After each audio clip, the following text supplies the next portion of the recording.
Hi there. I hope that you guys are doing fine. This is Kazungu Duncan. Welcome to the CEO podcast. I am hoping that your week has been good, and mine has also been good. And so today we shall be talking about family and friends, or rather, family stroke relatives and friends. And I'm hoping that we are going to have a good time with you here. And in case you find value at any given point in this video, remember to subscribe. And also, most importantly, like this video so that I can reach out to many more people. And so I've been doing other podcasts. I hope you've been able to see that. And if you haven't, find links in the description where you are going to watch these very podcasts. And so, guys, I'm happy this morning to just speak about this. It is something that has been troubling me for some time, and it is something that I've been observing for a very long period of time. And I believe it is now time that I just talk about it. And if you have any additional information about all this, feel free to drop me a comment. I'll be very willing to read that comment and also to reply to it. And so I believe that at the end of this video you're going to get value.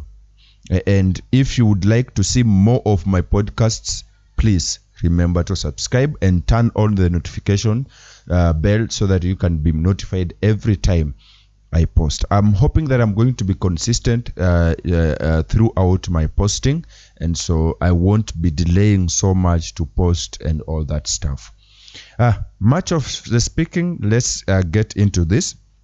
Now, family and friends. First of all, I must appreciate the fact that family is very important. Family is like the basic foundation of every human being, right? And so you belonging to a family means a lot. And that's why people who don't have families suffer. They suffer mentally, they suffer emotionally, and they also suffer physically. And so I must appreciate the fact that family is very vital in everyone's life. Yeah, and also family creates in us that that feeling of love or being loved, right? So when someone has a caring family, when someone has a loving family, you find that these people grow up with that feeling of also loving others. But then if someone grows up in a family that is cruel, in a family that is toxic, you find that these people also grow up with the same behavior or feeling of hating others. I believe you've ever had these people who say, I cannot love men. Why? When you ask these people why they say they don't want to love men, you find that maybe in their families, the man in that family mistreated them. And so they developed that very feeling of hate towards men. I hope you understand. I have a friend of mine who lived with the aunt. He is a man who lived with the aunt. And this aunt was very cruel. She used to mistreat him. My friend, that was when he was in primary. And so after primary, this guy, he developed that feeling of being hated, especially by the female gender. And so in his entire life, we've been with him in the University of Nairobi. He's already graduated. In fact, he's on a job. But this guy says he cannot love a woman. Why? Because he was treated with a woman in a very, very wrong way. And so it has affected him to a point he has never had a girlfriend. Just imagine, from primary to high school to the University of Nairobi. In the University of Nairobi, he spent 5 years because he was doing engineering. And this guy hates ladies just from the fact that he was mistreated by his aunt. So you can see how family or relatives are very important to our lives. And so when we live in a family that is mistreating us, or in a family that does not care about how we feel, then we are going to develop that into our character, and it will develop us into our habits and who we are.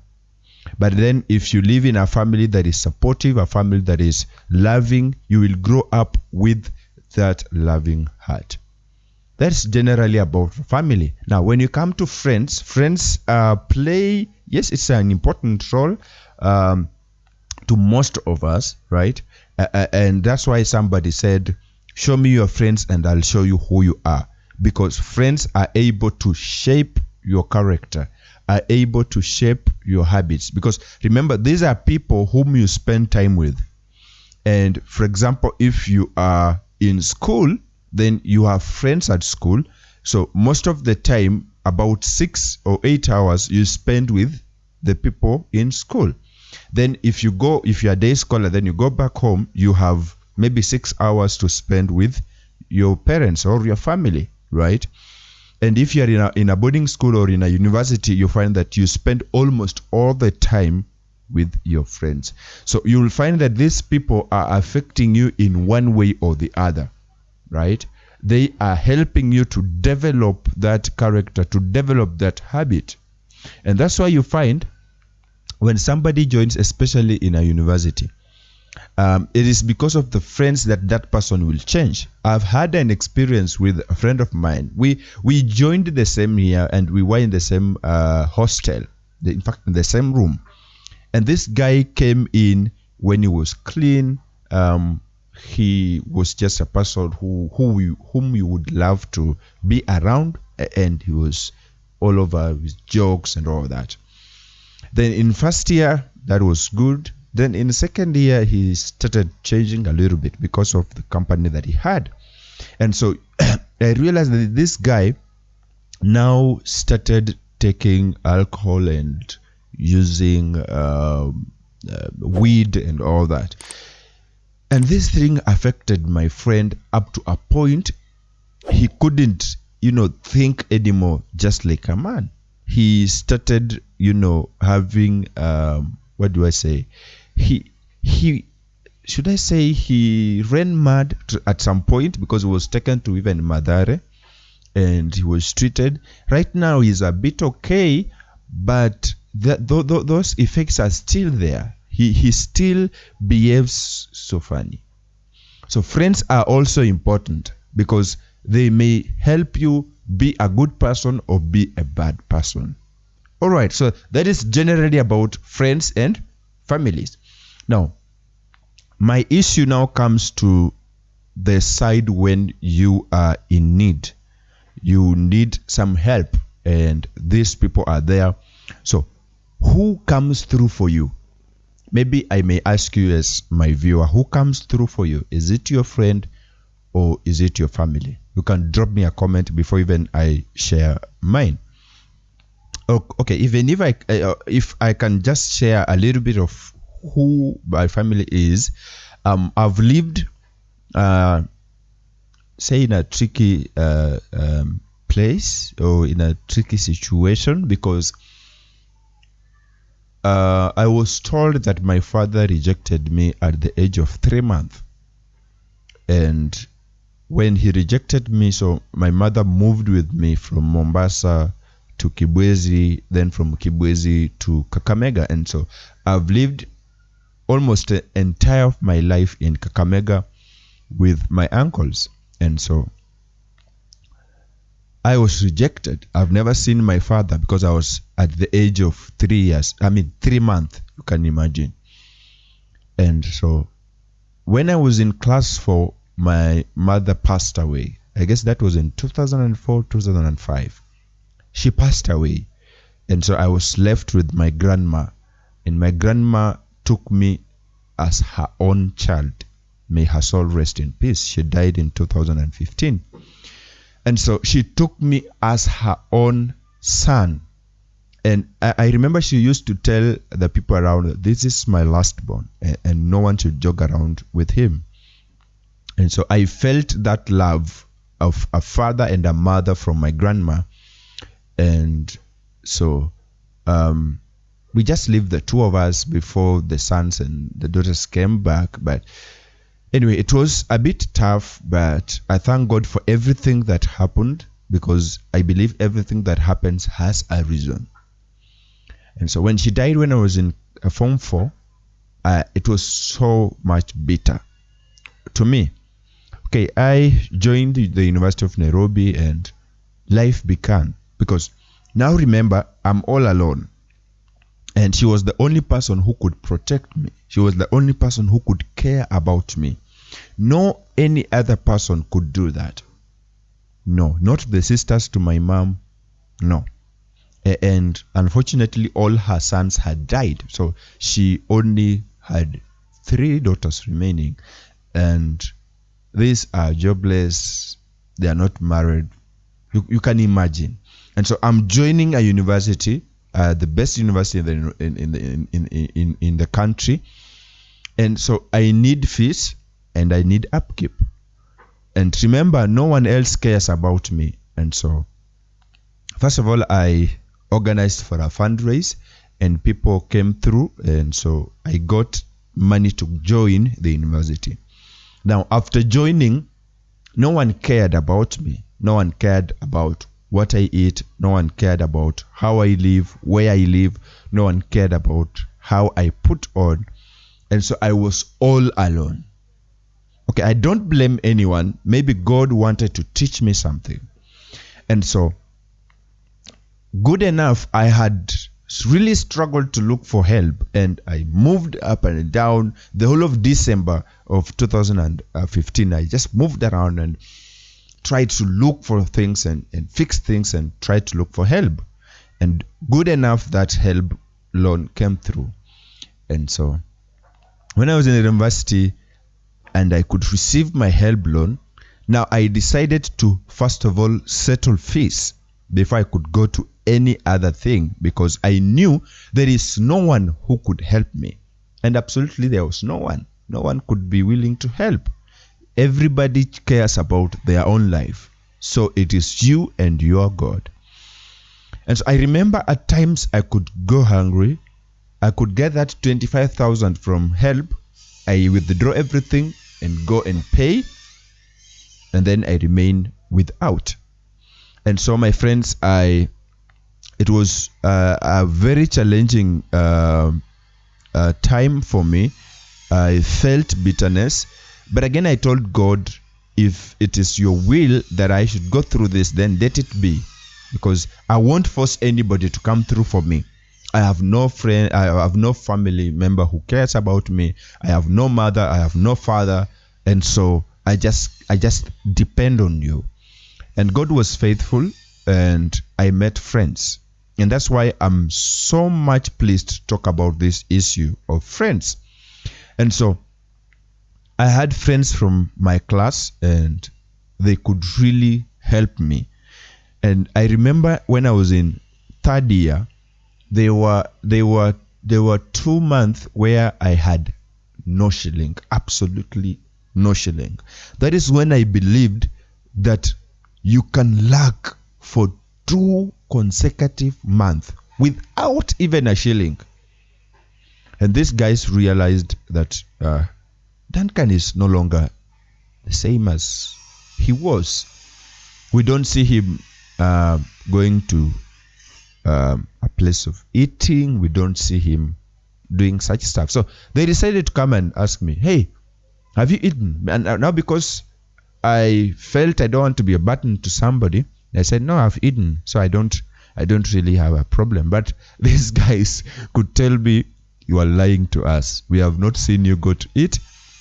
And so you are just lying to us. And I told them, honestly, today I've not eaten. Yeah, but I'll be fine. And they said, no, you'll only be fine after you eat. And so these guys could take me to Klabu, for those of you who know Klabu, and we could eat. And that day could go that way. And so these 2 friends of mine took care of me for 2 months.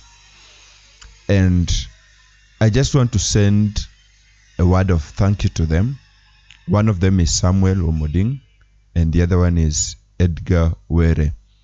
these two guys really helped me a lot, and I owe you a lot, my friends. And I say thank you so very much. You really meant a lot to me, and I just feel in my heart to thank you. If you watch this video, please feel so much thanked. And so yeah, I think it's a bit hard. So that is basically me.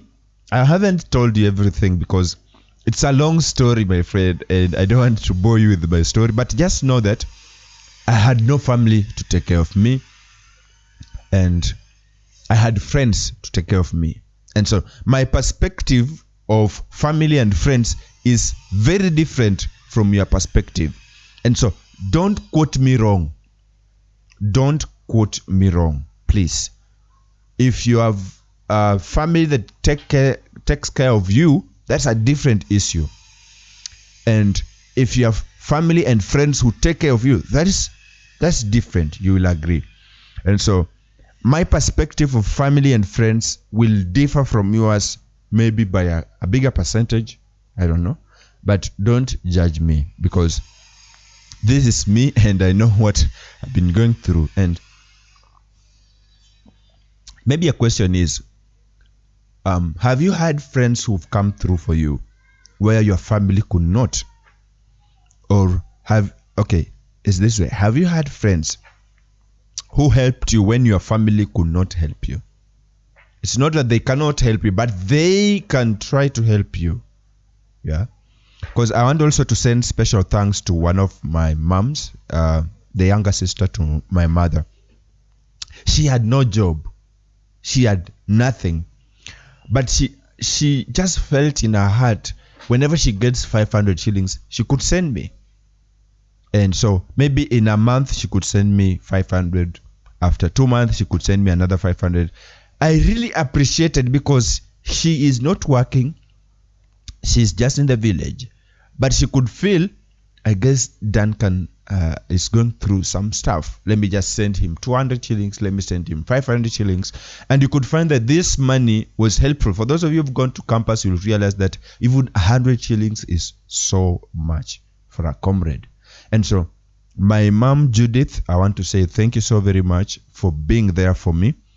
She's not on YouTube, so maybe I've been telling this to her every time, so it's something that I've been doing. So, but I just want to mention her and say that she's been of great help. Now, yeah, and there's a time when I was in first year and one of my family members told me, "Hey Kazungu, where do you live?" You know, these friends or family members who, when you come to the city, they tell you, "Hey, where do you live? You can check on me." And so she was like, "Where do you live?" And I said, "I live in the campus." And she said, "Wow, that's so fine. Why can't you come and be with us? I just want you to stay with us for some time. Instead of paying money in the school, I have a house you can live in." I said, "Okay, but I've already paid for the first year." And she said, "Don't pay for second year.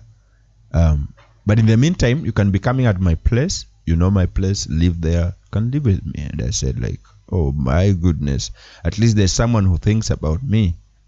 And so I went there, and I knew there, and we started staying there for some time. I could be there, especially on the weekends. Then in the school days, I go to school. Sometimes I come back there. Sorry. And so it was good. And she was living with her sister. And when I closed for long holidays in first year, then I came back for second year.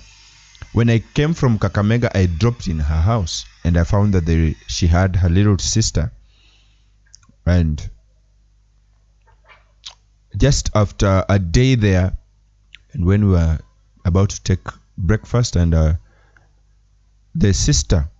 little sister to the one who called me in her house, now started questioning me that, "Oh, Dan, you've come for second year?" I said, "Yeah, I've come back for second year."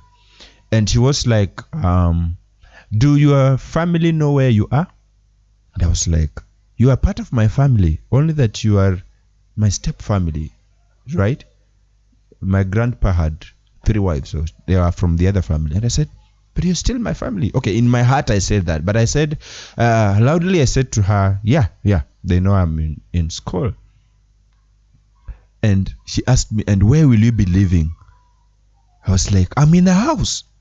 So why ask me where I should be living when I'm in the house?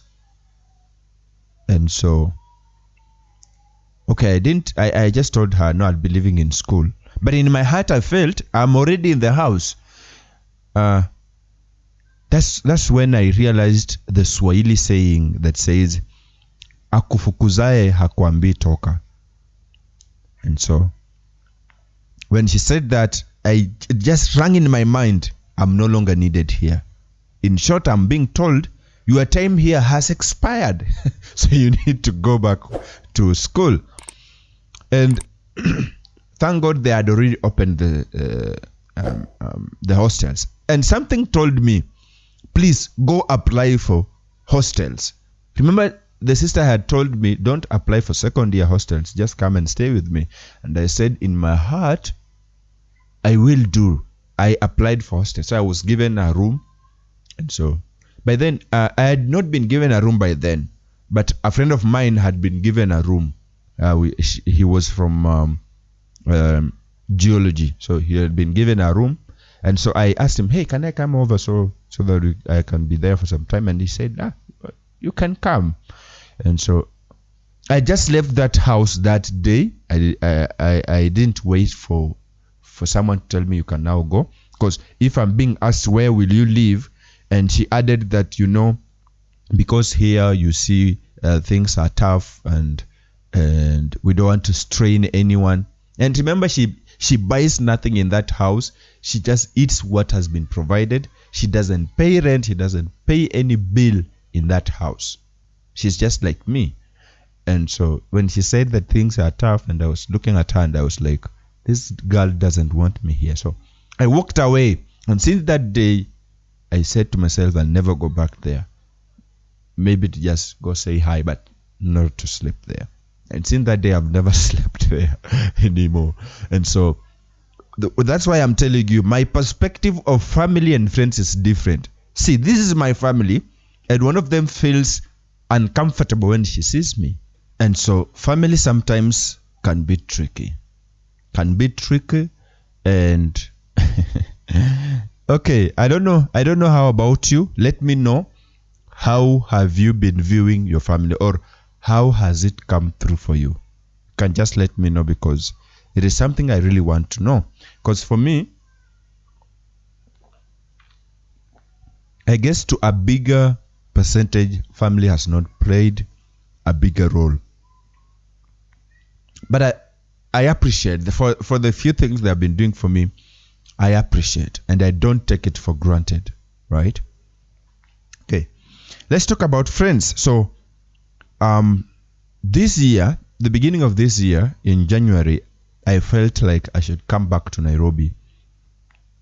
You see, when we were sent home in 2020, because of the outbreak of coronavirus, so we were asked that we go home, then after 2 weeks we come back. And so by then I was in 4th year, we were just about to finish. And so I said, 2 weeks. Okay, so we went home, and 2 weeks turned into a month, in 2 years, to a point that I was to do exams online and also graduated online. And so after graduation, I stayed at home.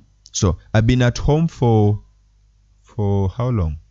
For 2 years. Been since 2020 and 2021. For the 2 years I've been home. And so I felt like it's time I come back to Nairobi and try to find something to do. And so in December, I had a friend of mine who came home for holidays. And I was sharing with him. We were just a group of friends, and we were just enjoying. And I said, I need to come to Nairobi, first of all, to pick my certificate from the university, and then to just try and find something to do in the university. But then the problem is I don't have someone to host me. And he was like, You are my friend. You come to Nairobi. I can always host you in my house. And I was like, wow, that's fine. So I was excited and I was like, I need to travel. So when I called 3 days to my travel and I said, hey bro, I'll be coming there on Wednesday. And the guy was like, no, don't come on Wednesday. What? It's better you come on a weekend. Why? If for sure I have to come to your house, why tell me when to come? If we had already agreed that I can come, then why tell me you should only come on weekends? So that means I'm just coming there for maybe Saturday and Sunday. Then on weekday I go home. And remember, the school works on weekdays. The offices are not open on weekends. So I was thinking, if I travel on Wednesday, then I reach there on Thursday, I rest that Thursday, and then on Friday, I go to school and check my stuff. And so, okay, I just kept quiet.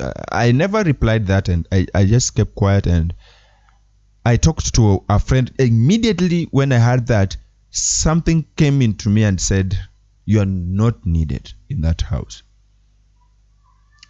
And so I called a friend of mine, Samuel Omoding. This guy has been of a blessing to me. We had parted ways for 2 years without seeing each other, but mutual talking and all that. So I just called him and said, hey bro, how are you doing? And said, I'm good and all that. And I said, I would like to come there because I have no one to host me, but I need to go to the university and check something. And the guy did not even hesitate and he said, hey bro, you come, have a big house, we can be together. And then I came and he received me well. He had his brothers around and we just blended. And I was looking at these guys. Even the brothers are very supportive. So I would look at these guys. These are people from Busia. I've never been to Busia. They have never known me. This guy, like my host, works and so most of the time he's not in the house. So I'm with these brothers, and these brothers are so much supportive. They are so much hospitable. And I was like, these guys are from another world that I've never even gone to, but they can welcome me and feel comfortable me being around them. And I was like, sometimes closest friends won't help you. Friends that you come with from the same home, the same village, the same place, they may end up dumping you. They may end up not helping you at all. You will find that friends who help you are from another world. Friends that you've interacted with for a very short period of time. Friends that you've just met and you are total strangers, but these guys have been of great impact in your life. Friends, I don't know if you've had such friends. If you've had, drop me a comment. So friends, for me, those who are from another world, like I may say strangers to me, have really been of great help compared to those who've been close to me. My perspective of family and friends is different. And if you look at these stories, you will really tell that it is different. I'm not saying that friends are not helpful. I'm not saying that families are bad. I started by saying that family is very important. Friends are very important. But then our perspective changes when it comes to the place of need. That one you must agree. And so guys, that has been it. And some friends will help you, some of them will not. But don't give up. You find people whom you can relate with, people who can always be supportive, people who care about you, and also when you reach at a point and God blesses you, yearn to also be a blessing to others. Because as for me, now that these people have been able to help me, I'm also praying to God to bless me so that in the near future, I may also be a blessing to someone. So that when the time comes, a friend of mine asks me for help, I'll be able to help them because I understand how hard it is to find people to help you. And if this person wants someone who can help them, then I'm praying to God, let me be able to help. If you are there and you can host a friend, please do so. You don't know how much these people are going through, and you don't know how much they can be a blessing to you. Okay, let me tell you this story, then I close. So they are friends who came from a village. They were two of them. And their other friend, they were three. So one of their friends got job in Nairobi, here in Nairobi. And he was working on a site, a building site. So he had, this masonry skills. So he was called, this construction skills. So he was called, and he could help to build. But not that big contractor, just, you understand. And so he got job, and he was living in Kawangware. It was just a mabati house, right? And so the two friends were like, hey bro, we are looking for a job. Can we come and please just you host us as we still look for job? And the guy told them, yeah, come. And so they came, and you can imagine how small those houses are. But these men decided we are going to stay together until we make it. And this person who was already working in that on that site went there and asked for them a place, and so they were able to start also working there as watu wa mkono. And they worked there for some time. They could gather food and money for food. So they lived for some time. Then there was someone. They overheard someone asking. He wanted sand and ballast to come from Nairobi to Mombasa to start his building. And these two guys were very smart. And so they went to the guy and told him, hey, we can do that for you.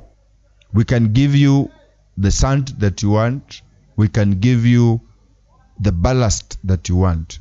And we can also offer the construction, whatever, services. And the guy was, are you sure? And they say, yeah. You tell us when you are ready, we will give you that. The guy told them, I'm already. I'm ready.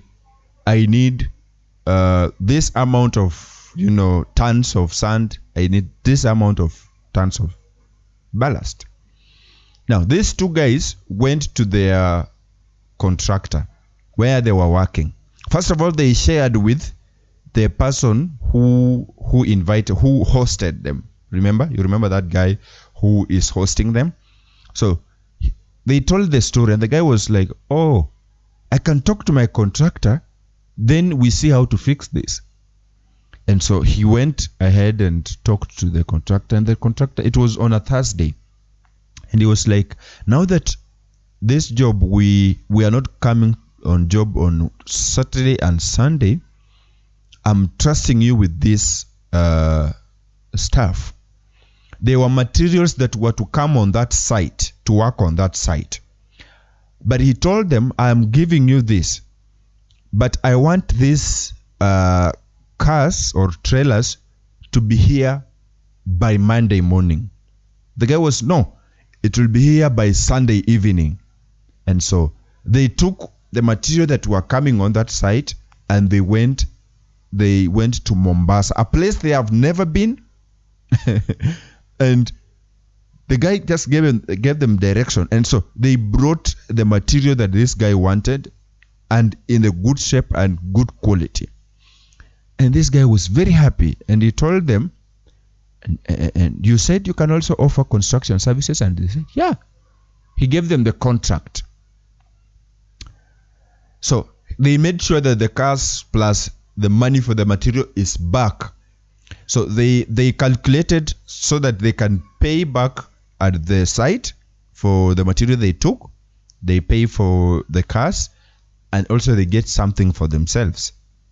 And so that business went through and they were able to do that. They were given that contract, and upon the completion of the contract, each person was given 18 million shillings.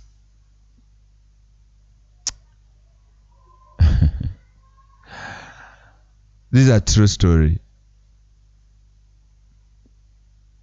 It's a true story, and all I'm trying to mean is that